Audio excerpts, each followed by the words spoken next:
മുണ്ടക്കൈ ചൂരൽമല ദുരന്തവുമായി ബന്ധപ്പെട്ടുള്ള പുനരധിവാസത്തിനുള്ള സർക്കാർ നീക്കങ്ങൾ സജീവമാക്കിയിരിക്കുകയാണ്. ചൂരൽമല മുണ്ടക്കൈ ഉരുൾപൊട്ടൽ ദുരന്ത ബാധിതരുടെ സ്ഥിരം പുനരധിവാസത്തിനായി കണ്ടെത്തിയ സ്ഥലങ്ങളിലെ വില നിർണ്ണയിക്കാനിരിക്കുന്ന സംയുക്ത സർവേ ഇന്ന് തുടരും. റവന്യൂ മന്ത്രി കെ രാജൻ ഇന്ന് വയനാട്ടിലെത്തി തുടർ നടപടികൾ പരിശോധിക്കും. അനൂപ് KR ഉണ്ട് വിവരങ്ങൾ നൽകാൻ. അനൂപ്,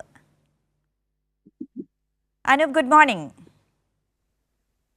ടൗൺഷിപ്പ് പദ്ധതിക്ക് വേണ്ടി 2 സ്ഥലങ്ങളാണ് വയനാട്ടിൽ സർക്കാർ ഏറ്റെടുക്കാൻ വേണ്ടി ഉദ്ദേശിച്ചതായിട്ടുള്ള നടപടിക്രമങ്ങൾ പുരോഗമിക്കുന്നതും അതിന്റെ ഭാഗമായാണ് ഈ സ്ഥലവുമായി ബന്ധപ്പെട്ടുള്ള സർവേ ഇന്നലെ ആരംഭിച്ചത്. അതൊരു 2 ദിവസത്തിനുള്ളിൽ പൂർത്തിയാക്കും. അതിന്റെ ആ സർവേ ഈ സ്ഥലത്തിന്റെ വില നിർണ്ണയിക്കുന്നതിന് വേണ്ടിയുള്ള ചില പരിശോധനകളാണ്. അതായത് 3 വകുപ്പുകൾ, വനം, കൃഷി, റവന്യൂ വകുപ്പുകൾ, ഈ വകുപ്പുകൾ ചേർന്ന് ആ സ്ഥലത്തിൽ ഉള്ള മരങ്ങൾ അല്ലെങ്കിൽ കൃഷി സംബന്ധമായിട്ടുള്ള കാര്യങ്ങൾ, സ്ഥലത്തിന്റെ മതിപ്പ് വില തുടങ്ങിയ കാര്യങ്ങൾ ഒരു സംയുക്ത മാസ്റ്റർ തയ്യാറാക്കും. ആ വിധത്തിൽ ആ സ്ഥലത്തിന്റെ ഭൂമി വില ഉൾപ്പെടെ കണക്കാക്കിക്കൊണ്ടുള്ള ഒരു പരിശോധനയാണ് ഏതായാലും ഇപ്പോൾ നടക്കുന്നത്. വൈത്തിരി താലൂക്കിലെ എസ്റ്റൺ, അതേപോലെ തന്നെ ഹാഡ്സൺ മലയാളം പ്ലാന്റേഷന്റെ നെടുമ്പാല എസ്റ്റേറ്റ്, ഈ 2 എസ്റ്റേറ്റുകളാണ് സർക്കാർ ടൗൺഷിപ്പിനായി പ്രഖ്യാപിച്ച് ഏറ്റെടുക്കുന്നത്. ഏതായാലും അത് സംബന്ധിച്ചുള്ള ഹൈക്കോടതി വിധിയും മറ്റും വന്ന പശ്ചാത്തലത്തിൽ അത്തരത്തിലുള്ള നടപടികൾ പെട്ടെന്ന് തന്നെ ഊർജിതമാക്കാൻ സർക്കാർ ഇതുവരെ ഈ പുത്തുമല മുണ്ടക്കൈ ചൂരൽമല പുനരധിവാസവുമായി ബന്ധപ്പെട്ട് നൽകിയിട്ടുള്ള എല്ലാ സഹായങ്ങൾക്കും പുറമെ ടൗൺഷിപ്പ് എന്ന ഒരു വളരെ അടിസ്ഥാന സൗകര്യങ്ങളും പശ്ചാത്തല സൗകര്യങ്ങളും എല്ലാം വിഭാവനം ചെയ്തുകൊണ്ടുള്ള വരുമാന മാർഗങ്ങളും എല്ലാം വിഭാവനം ചെയ്തുകൊണ്ടുള്ള ബൃഹത്തായിട്ടുള്ള ഈ ടൗൺഷിപ്പ് എന്ന അത് തന്നെയാണ്. ഈ ടൗൺഷിപ്പുകളിലെ വീടുകൾക്ക് പുറമെ മാർക്കറ്റ്, ആശുപത്രി, അങ്കണവാടി, അങ്ങനെ എല്ലാവിധ സൗകര്യങ്ങളുമുള്ള ഒരു ടൗൺഷിപ്പാണ് വിഭാവനം ചെയ്യുന്നത്. എന്ന് മാത്രമല്ല, ഉപജീവന മാർഗത്തിനുള്ള സൗകര്യങ്ങൾ കൂടി ആ ടൗൺഷിപ്പിനുള്ളിൽ ഉണ്ട് എന്നതാണ് ഇതിന്റെ സ്വീകാര്യത വർദ്ധിപ്പിക്കുന്നത്. തീർച്ചയായും ഈ 2 സ്ഥലത്തും, നെടുമ്പാലയിലും കൽപ്പറ്റയിലും ആ വിധത്തിലാണ് ഈ ടൗൺഷിപ്പ് വിഭാവനം ചെയ്തിരിക്കുന്നത്. കൽപ്പറ്റ എസ്റ്റേറ്റ് എന്ന് പറയുന്നത് കൽപ്പറ്റ നഗരത്തിന് തൊട്ട് ചേർന്നിട്ടുള്ള ബൈപ്പാസിനോട് തൊട്ട് ചേർന്നിട്ടുള്ള സ്ഥലത്താണ് എന്നുള്ളത് വളരെ പ്രധാനപ്പെട്ടതാണ്. 2 സ്ഥലങ്ങളിലാണ്. നെടുമ്പാലയാണെങ്കിൽ മേപ്പാടി അവർക്ക് ഏറ്റവും സുരക്ഷിതമായിട്ടുള്ള സൗകര്യമുള്ള ആ സ്ഥലത്തിൽ നിന്ന് പെട്ടെന്ന് മാറി താമസിക്കാനുള്ള ആളുകൾക്ക് ബുദ്ധിമുട്ടുണ്ടാവും. അത്തരത്തിൽ എല്ലാ ഘടകങ്ങളും കൂടി പരിശോധിച്ചാണ് അത് തയ്യാറാക്കിയിരിക്കുന്നത്. അതിനു മുൻപായി ഒരു സൂക്ഷ്മ പരിശോധനകളും നടത്തി ആളുകളുടെ ആവശ്യങ്ങൾ മനസ്സിലാക്കി കുടുംബശ്രീ വഴി അതിനുള്ള ഒരു പ്രത്യേക പദ്ധതി തയ്യാറാക്കി അതിന്റെ അടിസ്ഥാനത്തിലെല്ലാമാണ് ഇതിന്റെ പ്രാഥമികമായ രൂപരേഖ തയ്യാറാക്കിയത്. ഏതായാലും ഇതുമായി ബന്ധപ്പെട്ട ഗുണഭോക്താക്കളുടെ സമ്പൂർണ്ണ ലിസ്റ്റ് കൂടി ആ വിധത്തിൽ തയ്യാറാക്കിയതിനു ശേഷം അതിന്റെ ഗുണഭോക്താക്കളെ തിരഞ്ഞെടുക്കും. അതായത് ഇവിടേക്ക് ഏതെല്ലാം സ്ഥലങ്ങളിലാണ് ആളുകൾക്ക് താല്പര്യം എന്നുള്ളത് സംബന്ധിച്ചുള്ള വിശദമായിട്ടുള്ള പരിശോധനകളും എല്ലാം ഇനി വരാനുള്ളതാണ്. ഏതായാലും പൊതുവിൽ പദ്ധതിക്ക്, ടൗൺഷിപ്പിന് ഒരു പൊതുവിൽ സ്വീകാര്യത വയനാട്ടിൽ ലഭിച്ചു കഴിഞ്ഞു. ഈ ഇപ്പോൾ സൂചിപ്പിച്ചതുപോലെ തന്നെ ഈ പദ്ധതിയിൽ ഏറ്റവും അവരുടെ അടിസ്ഥാനപരമായിട്ടുള്ള ആവശ്യങ്ങൾക്ക് മുൻഗണന നൽകിയാണ് എന്നുള്ളതും വളരെ പ്രധാനപ്പെട്ടതാണ്. ഈ അവരുടെ കൃഷി ഉൾപ്പെടെ അല്ലെങ്കിൽ അതുമായി ബന്ധപ്പെട്ട വരുമാന മാർഗങ്ങൾ ഏതെല്ലാം വിധത്തിൽ അവർക്ക് ആർജിക്കാനാകും, അതിനായുള്ള ഏതെല്ലാം പശ്ചാത്തല സൗകര്യങ്ങളാണ് ആവശ്യമുള്ളത് എന്നതെല്ലാം സമഗ്രമായി കണക്കാക്കിയും സൂക്ഷ്മ പരിശോധന നടത്തിയും എല്ലാമാണ് ഏതായാലും ഈ പദ്ധതി വിഭാവനം ചെയ്യുന്നത്, ടൗൺഷിപ്പ് വിഭാവനം ചെയ്യുന്നത്. അവിടെയുള്ള പശ്ചാത്തല സൗകര്യങ്ങൾ ഞാൻ സൂചിപ്പിച്ചു.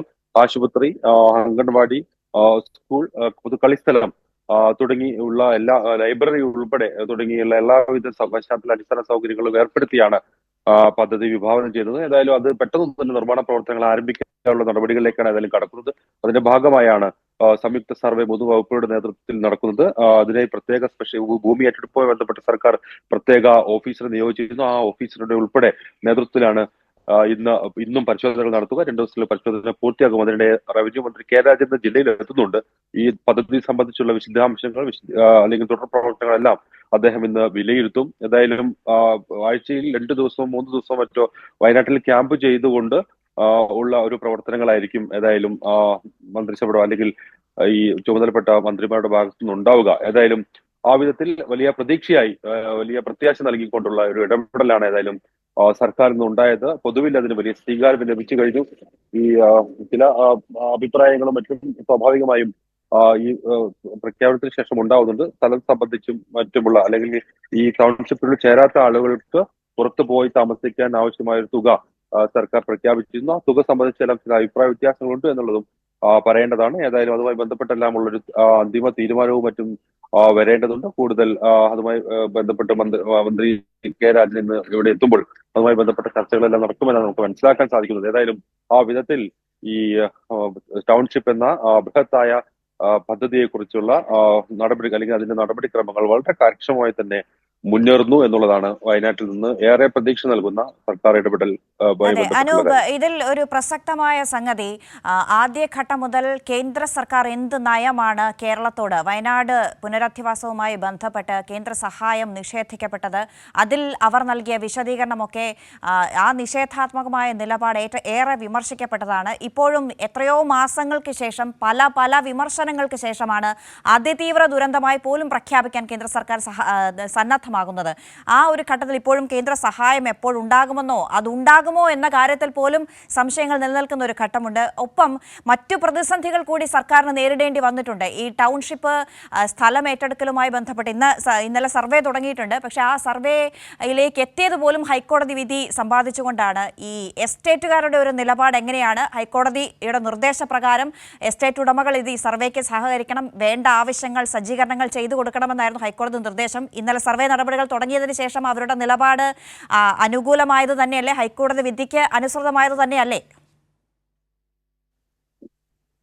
അതെ, സർക്കാർ ഇക്കാര്യത്തിൽ നേരത്തെ തന്നെ അതുമായി ബന്ധപ്പെട്ട നിയമ നടപടികളുമായി മുന്നോട്ട് പോയതാണ്. എന്നാൽ തോട്ടമുടമകളുടെ ഒരു നിലപാട് കാരണം അത് വൈകുകയാണ് ഉണ്ടായത്. ഹൈക്കോടതിയുടെ ഇടപെടൽ പ്രകാരമാണ് അത് പുനരാരംഭിക്കാൻ സാധിച്ചത്. ഏതായാലും ഈ വിലനിർണ്ണയവുമായി ബന്ധപ്പെട്ടുള്ള ഈ പ്രാഥമികമായ പരിശോധനകൾ സർവേകൾ പൂർത്തിയായതിനു ശേഷം അക്കാര്യത്തിൽ ഒരു തീരുമാനം ഏതായാലും ഉണ്ടാകും. ഇതിന് സർക്കാരിന് മുന്നിൽ ഇനി മറ്റ് സാങ്കേതിക തടസ്സങ്ങളില്ല. ഹൈക്കോടതി ഇക്കാര്യത്തിൽ ഒരു വ്യക്തത വരുത്തിയിട്ടുണ്ട്. ആ ദുരന്ത നിവാരണ നിയമപ്രകാരമുള്ള ഭൂമി ഏറ്റെടുപ്പുമായി ബന്ധപ്പെട്ടുള്ള ചില നിർദ്ദേശങ്ങളും സർക്കാർ നൽകിയിട്ടുണ്ട്. സ്ഥലം ഏറ്റെടുപ്പുമായി മുന്നോട്ട് പോകാനുള്ള യാതൊരു പ്രതിസന്ധിയും സർക്കാരിന് മുന്നിൽ ഏതായാലും ഇനിയില്ല. അതാണ് ഇതുമായി ഏറെ പ്രധാനപ്പെട്ട കാര്യം.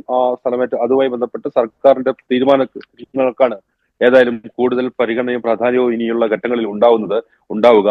ഏതായാലും ഇതൊരു സാങ്കേതികമായ നടപടിക്രമമാണ്. ഈ ഭൂമിയിലെ വസ്തുവകകൾ അല്ലെങ്കിൽ കൃഷിയുമായി ബന്ധപ്പെട്ടുള്ള കാര്യങ്ങൾ, ആ സ്ഥലങ്ങളിലെ മരം, അതുമായി ബന്ധപ്പെട്ട് ആ ഭൂമിയിലുള്ള വസ്തുക്കളുടെയും മറ്റും വിവരശേഖരണം, ആ ഭൂമിയുടെ ഈ മതിപ്പ് വില എന്നത് കൂടി കണക്കാക്കുന്ന ഉൾപ്പെടെയുള്ള പരിശോധനയാണ് ഏതായാലും നടത്തുന്നത്. ആ പരിശോധനയ്ക്ക് ശേഷമാണ് ഇനി വിലയെ സംബന്ധിച്ചെല്ലാമുള്ള തീരുമാനങ്ങളിലേക്ക് വിലയെ സംബന്ധിച്ചുള്ള തീരുമാനങ്ങൾ ഉണ്ടായാലും അത് ഹൈക്കോടതിയുടെ പരിഗണനയിലായിരിക്കും. ഹൈക്കോടതിയുടെ മുൻപാകെയാണ് ഈ പ്രശ്നം ഇപ്പോൾ ഉള്ളത്. ഈ സ്ഥലത്തിന്റെ പൂർണ്ണ ഉടമസ്ഥാവകാശം സംബന്ധിച്ച് പോലും സർക്കാർ കേസുകൾ ഉൾപ്പെടെ ഇതുമായി ബന്ധപ്പെട്ട് ഉണ്ട്. ഏതായാലും അതെല്ലാം ഇനി ഹൈക്കോടതിയുടെ പരിഗണനയിൽ നിൽക്കുന്ന കാര്യമാണ്.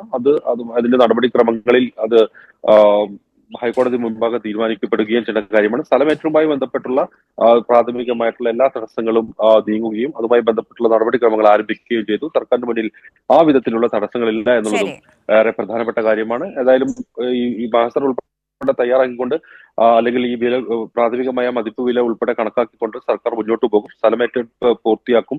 അതിനനുസരിച്ച് നിർമ്മാണ പ്രവർത്തനങ്ങളും ആരംഭിക്കാൻ തന്നെയാണ് സർക്കാരിന്റെ തീരുമാനം. അതിന് സാങ്കേതികമായ മറ്റു പ്രശ്നങ്ങൾ ഇനി സർക്കാരിന് മുന്നിലില്ല. ഏതായാലും കെ രാജൻ ഇന്ന് വയനാട്ടിൽ എത്തുന്നുണ്ട്. സർക്കാർ കളക്ടറുമായും മറ്റും ഉള്ള യോഗങ്ങൾ ഉണ്ട്. അതുമായി ബന്ധപ്പെട്ടുള്ള തീരുമാനങ്ങളും നടപടിക്രമങ്ങളൊക്കെ സജീവമാക്കിയിട്ടുണ്ട് സംസ്ഥാന സർക്കാർ. പുനരധിവാസവുമായി ബന്ധപ്പെട്ട് വളരെ വേഗം തന്നെ ആ പ്രശ്നത്തിന് ഒരു പരിഹാരമുണ്ടാകുന്നു.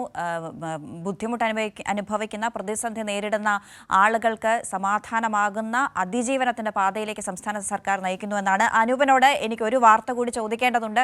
അനൂപ് തുടരണം. എന്തായാലും സംസ്ഥാന സർക്കാർ ഇന്നലെ മുഖ്യമന്ത്രി സ്പോൺസർമാരുമായി നടത്തിയ ചർച്ചയിൽ വളരെ വേഗം ഒരു നടപടിക്രമങ്ങളിലേക്ക് പോവുകയാണ്. വയനാട് പുനരധിവാസം, അതിൽ സർവേ നടപടികൾ, ഹൈക്കോടതിയുടെ നിർദ്ദേശപ്രകാരമുള്ള സർവേ നടപടികൾ എസ്റ്റേറ്റ് ഉടമകളുടെ അനുമതിയോടുകൂടി, എസ്റ്റേറ്റ് ഉടമകളുടെ ഹൈക്കോടതി നിർദ്ദേശപ്രകാരം സർവേ നടപടികൾ പുരോഗമിച്ചുകൊണ്ടിരിക്കുകയാണ്. വളരെ വേഗം പുനരധിവാസം നടപ്പിലാക്കുക. ടൗൺഷിപ്പുകൾ 2 ടൗൺഷിപ്പായാണ് പദ്ധതി നടപ്പാക്കാൻ സർക്കാർ ഉദ്ദേശിക്കുന്നത്. അതിനുള്ള സജ്ജീകരണങ്ങൾ ഒക്കെ നടന്നുകൊണ്ടിരിക്കുകയാണ്. അനൂപാണ് വയനാട് നിന്ന് വിവരങ്ങൾ നൽകിക്കൊണ്ടിരിക്കുന്നത്.